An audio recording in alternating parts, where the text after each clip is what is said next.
Hello, everyone. Welcome to the Goddess Frequency event. Today, we have a really special guest, Susan Allen. She is a relationship coach, author, creator of Heartspace trainings, and a certified mediator. For 27 years, millions of people have learned to create lasting love using the perfect life partner checklist, the six-part conversation, and 100 proven unique skills. Now, Susan has put all of this into her new Heartspace Love trilogy ebooks that you can read for free on Kindle. Susan is the winner of countless honors, including Vogue's Daily's Top 10 Most Successful Coaches Pioneering Growth and Empowerment, and Cali Post's 10 Most Influential Life Coaches in California Transforming Lives. Susan, welcome. Thank you so much. I'm thrilled to be with you and with everybody. So good to have you. So let's just dive straight in. You've had some pretty exceptional experiences in your life and you put them all down to vibration. So can you just tell us some of the really amazing things that have happened in your life? You know, the vibrational aspect, part of it is karmic and we're born with it, right? Mhm. And then we need to get really, really busy when we're as young as possible and start getting rid of the negative stuff, getting rid of the absence of skills, getting rid of the programming that keeps us stuck and move forward. So I was blessed by the environment in which I was born. I grew up in a very wealthy family in New York City. My uncle was the chairman of Bloomingdale's. He put India on the map in America single-handedly. And my aunt said to me, go to India, go now, don't wait till you're older. What would I do but take her advice, right? Very prominent woman, president of the Martha Graham Dance Company. I better listen. So I went to India, and that opened my eyes to an entirely new reality. And what was that reality? Thank you. I could speak about this forever, believe me. Yeah. When I left New York City as a 22-year-old and got on that airplane to Hmm. land in New Delhi, I was programmed to be practical and rational and hardworking. And if you see it, it's real. Hmm. And if you don't see it, it's probably not real. And I am telling you, all of you, I landed in the Delhi airport and I entered a new reality, a magical reality. And suddenly, like Alice in Wonderland, like Dorothy in Oz, an entire new world opened before my eyes. And it was everything I had ever longed for. Everything I had ever longed for. And I just soaked it up that your vibrational state affects every opportunity and every result, every one of them. So I arrived in India with a desire to meet Shashi Kapoor, who had just starred as Siddhartha in the very famous film.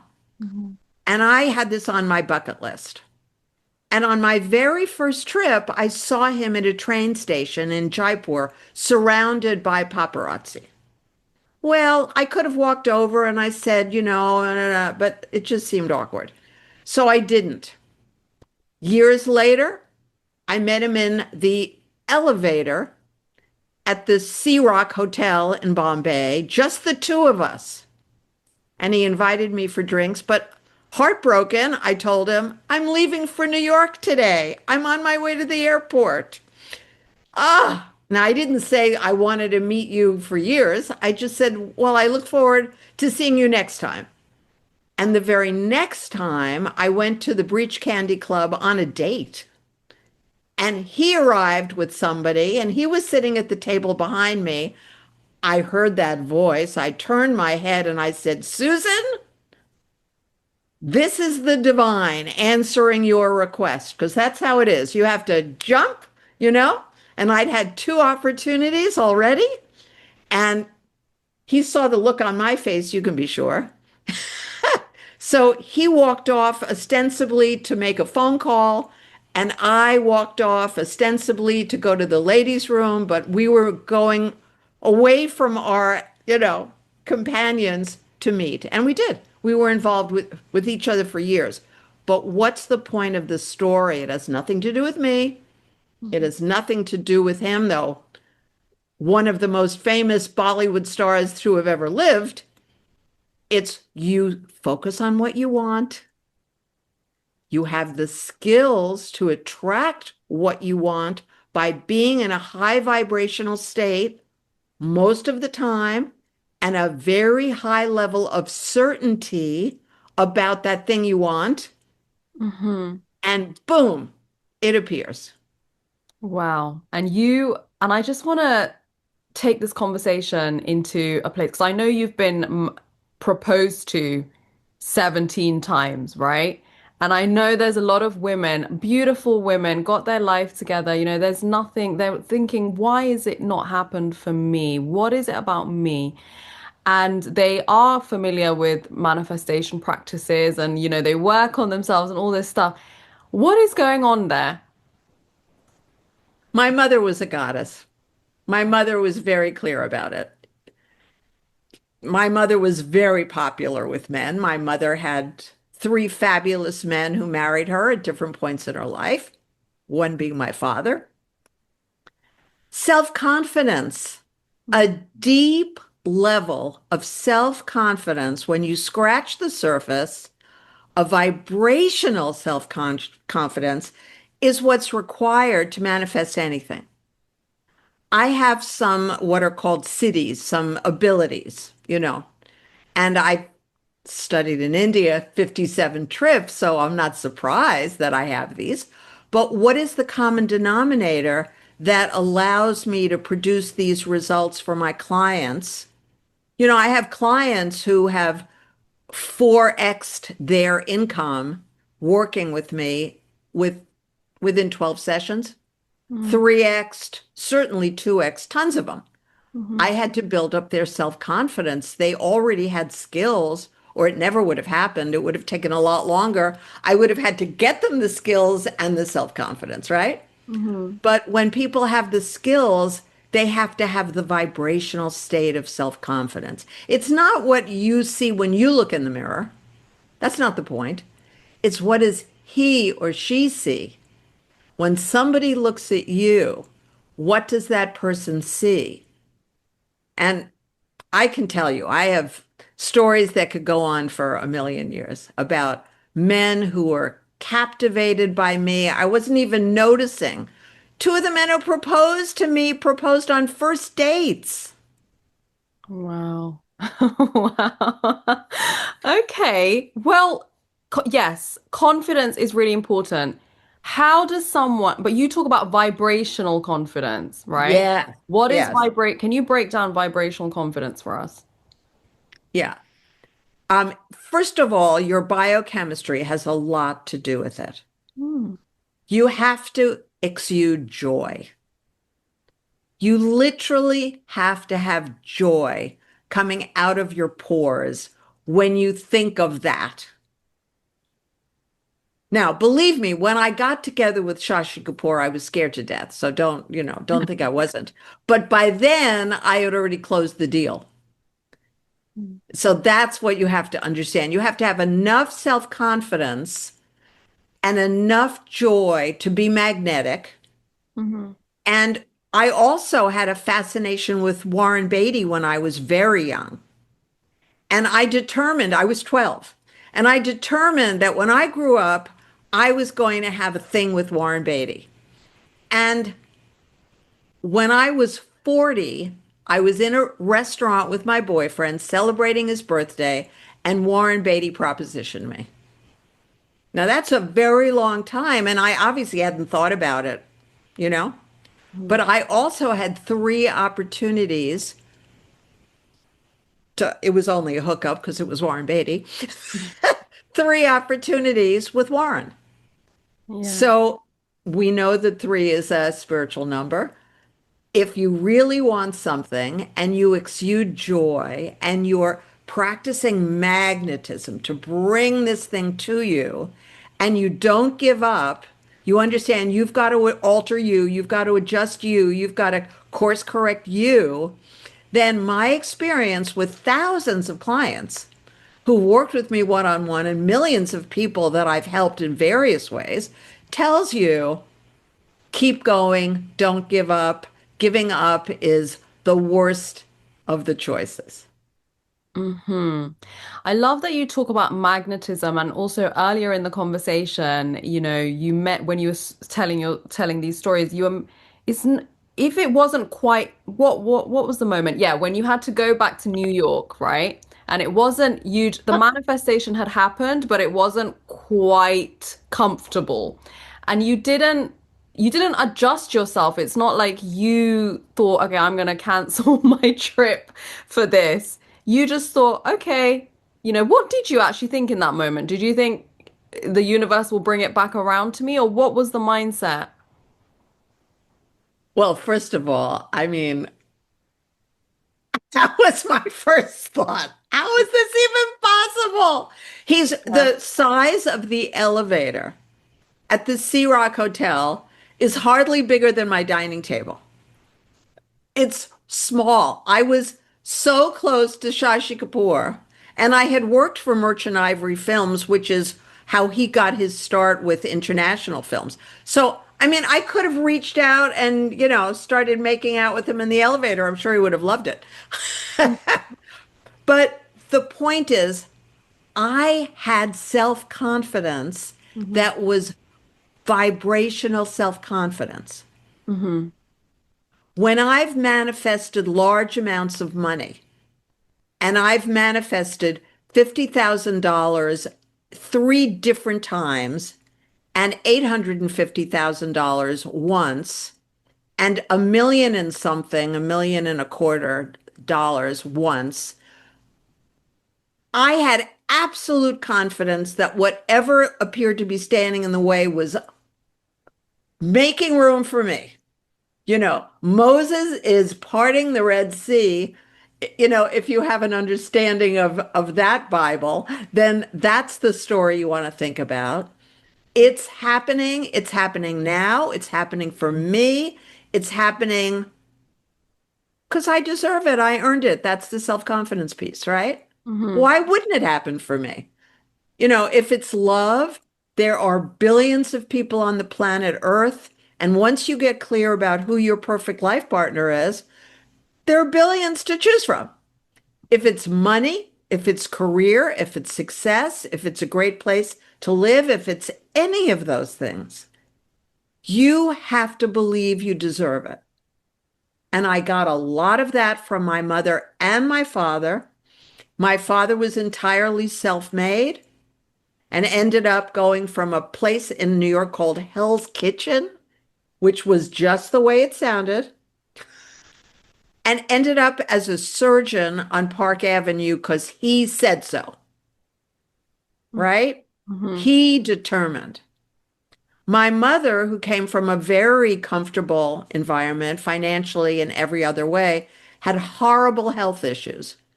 And she was ultimately cured by my father. So these awful things that they started out with, both of them, they used their own kinds of skills with their own language. They never, in those days, my mother had not been to India. She went later, but they used more practical skills. But the bottom line is we never give up, right? Mm-hmm. You can't give up. If you give up, you're already, you've lost it. Yeah. So when you talk about magnetism, how do we enhance our magnetism? Well, it all depends on who you are watching this broadcast right now. And so that's why I hope every one of you that's excited and interested will reach out to me personally because your needs for skills are going to be different from the next person's. But to simplify it, Humans have various parts of their brain, but it's only four parts of our brain. So the way we think is going to be most like any one of those four parts. Now, you are interested in a program about goddesses. So that tells me you're an emotional, connecting, possibly romantic, possibly passionate person, very much like me.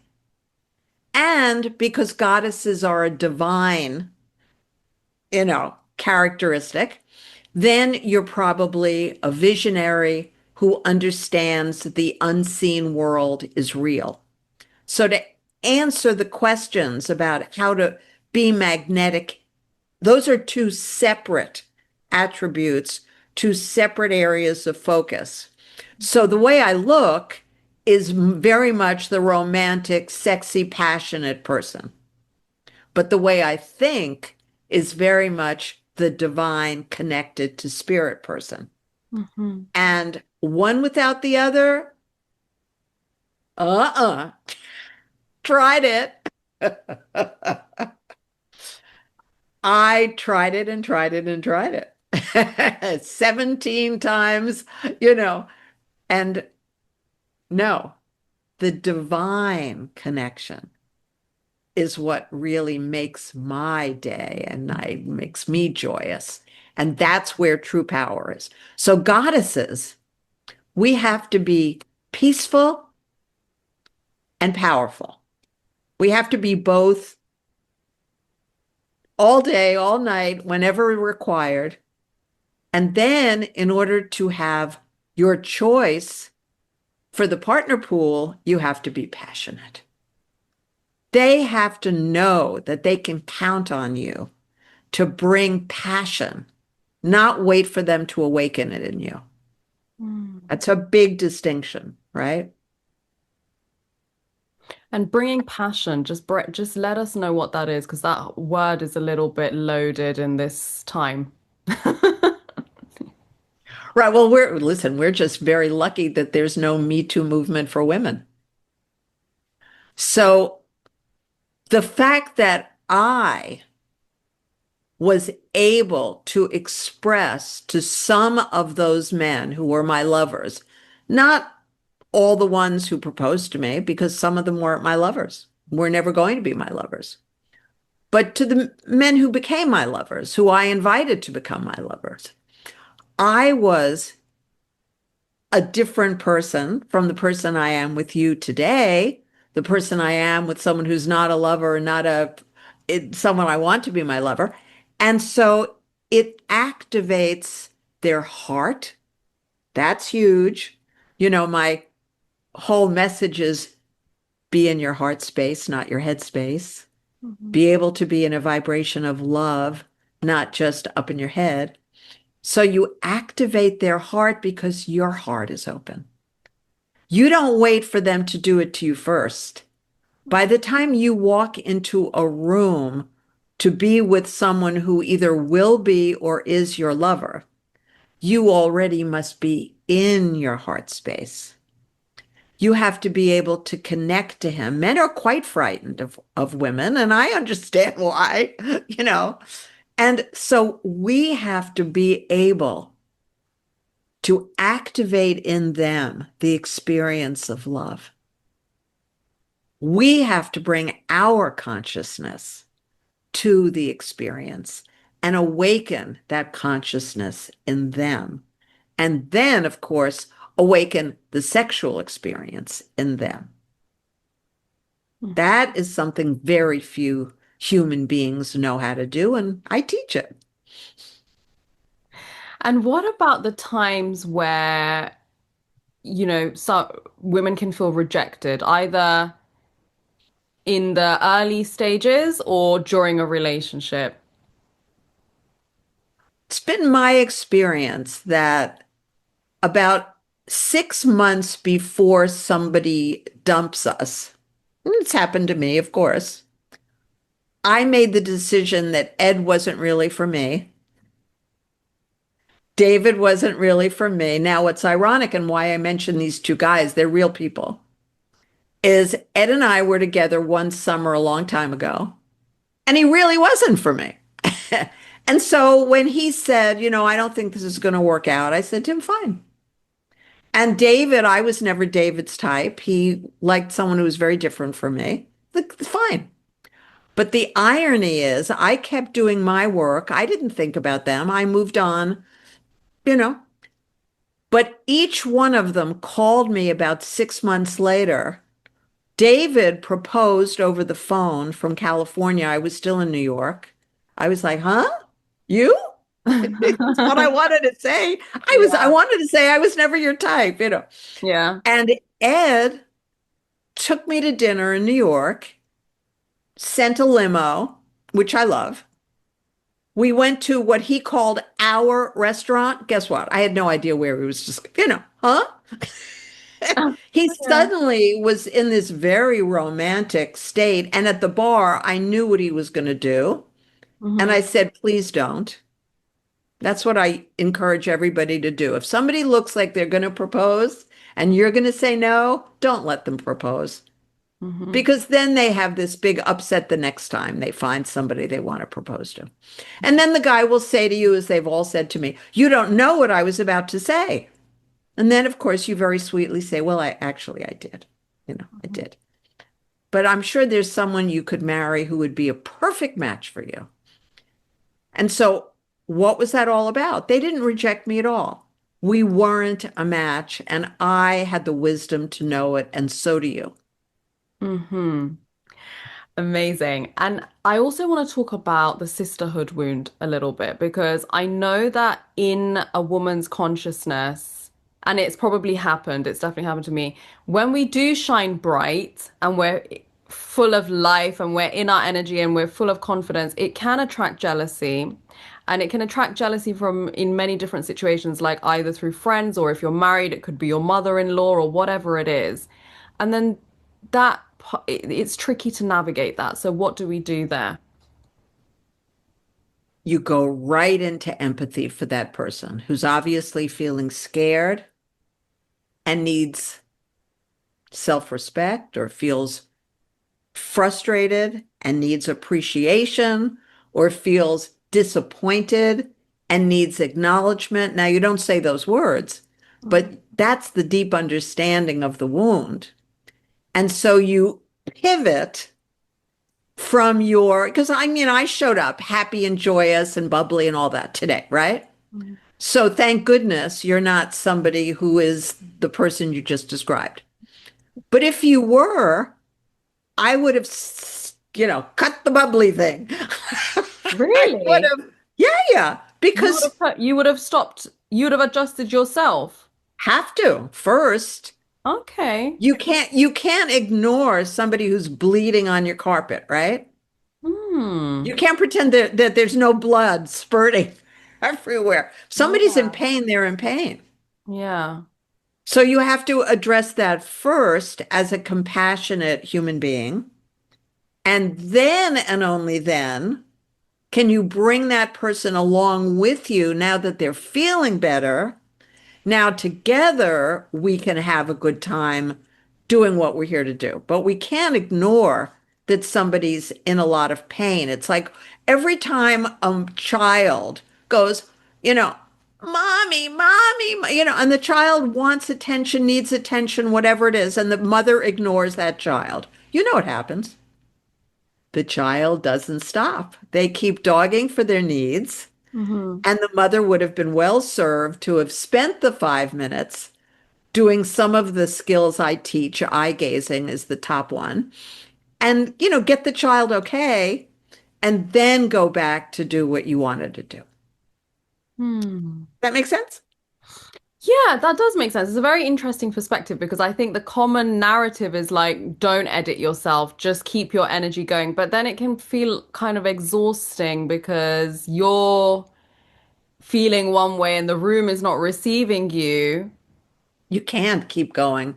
There's Yeah. no audience. You have to read the room at all times. So when you're with somebody who's in a lot of pain, whether it's your partner, whether it's a family member, whether it's a business colleague, honestly, you must address that first. You must empathize with them. You must really deeply connect with what they're going through.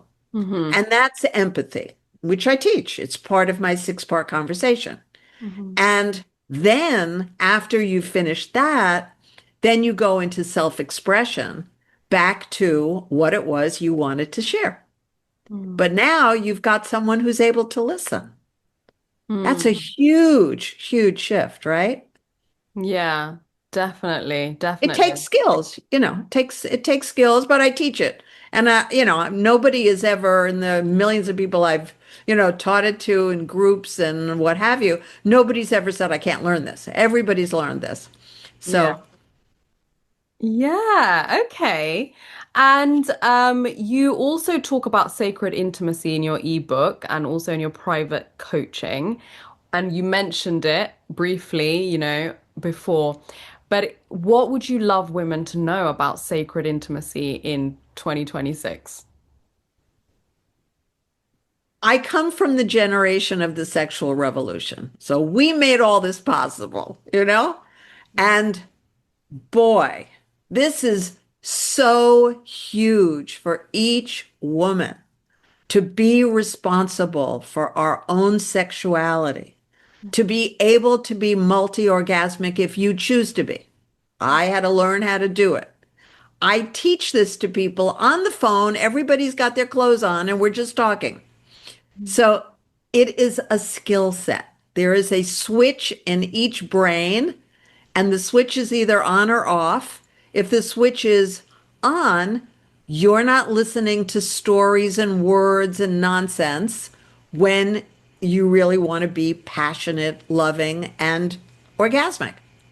If the switch is turned off, you're still up in your head instead of in your heart and in your body. So, whether you need skills to become more emotionally connected with your partner, fine, I've got those. If you need more skills to be connected to yourself, and of course, you're going to be practicing this when you're alone. You don't start practicing this when you've got somebody in the room with you. Mm. So, it's very simple once you commit yourself to learning how to be the most magnificent, thrilling lover that you could possibly be. And all these conversations about cheating disappear. Mm. They disappear Mm. because when you are an exquisite, ecstatic lover, they can't replace you. And one of my former lovers said, I'm not even going to bother having sex with anybody else because even though you're not in my life anymore, it would be excruciating. It would be such a disappointment. I said, really? I mean, I'm 3,030 miles away and I'm not going back there. He Mm. said, yeah, there's no point. So, periodically I've checked in and he will say, yeah, I mean, I couldn't cope with a woman who wasn't as, and lots of beautiful adjectives, but basically miraculous as you. Now, how many of us know women whose lives were upended because their partner cheated, right?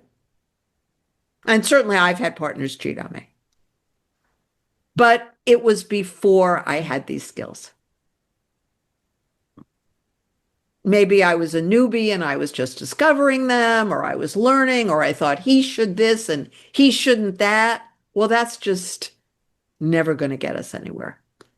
I am fully responsible for the results that I desire in my life. And I hope you understand that you are too. Yeah. Every one of you.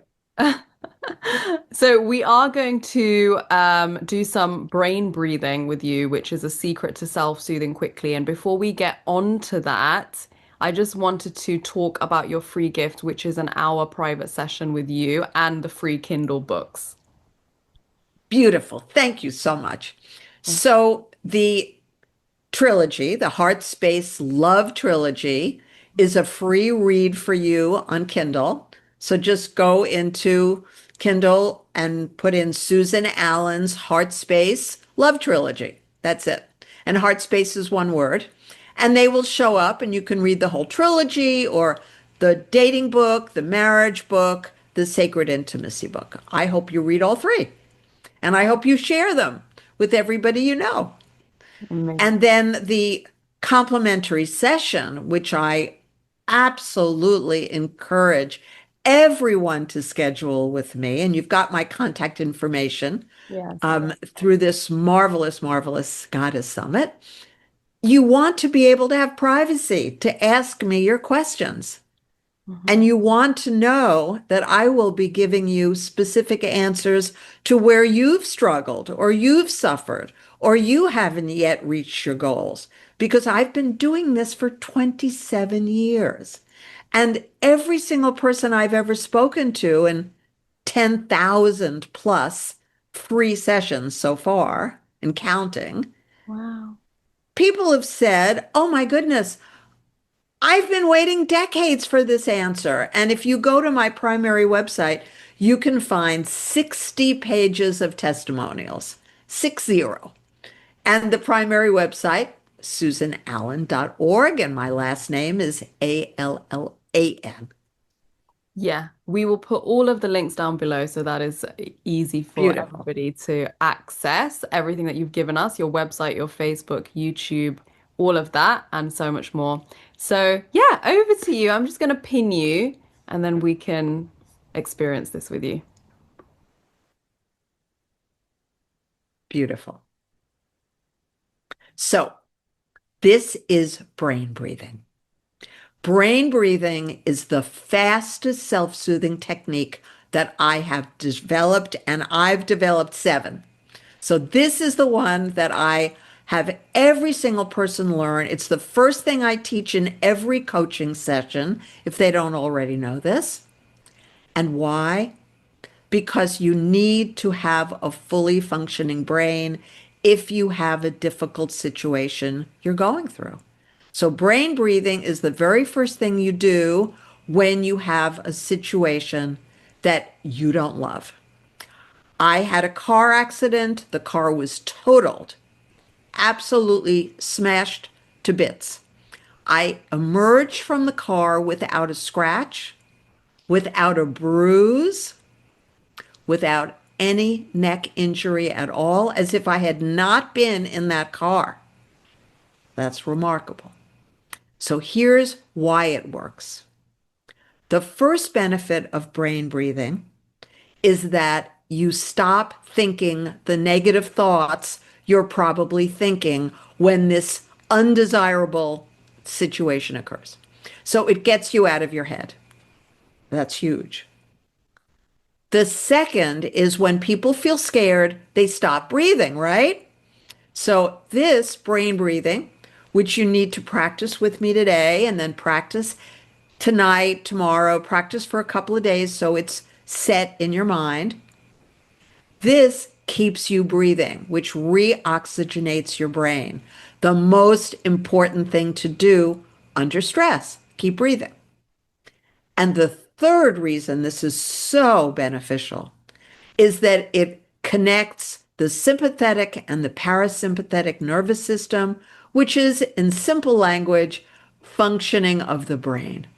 It allows your brain to function at an optimal level. And of course, when do you need that? Well, the worse the situation is, the more you need that. And I had somebody on the wrong meds who attempted to murder me with a shotgun, and I had brain breathing, and I talked my way out of it, and nothing happened except he put down the shotgun. So I am telling you, for the simplest things in the world to the most terrifying things in the world, brain breathing is the gift that you want to receive today. And I've taught it to thousands of people. And I hope you're the next one I'm teaching it to. Okay? So here is all that you have to do. It's very simple. You take a deep breath in with both nostrils simultaneously. You count to three. And then you let your breath out with a whoosh. I'll do it one more time.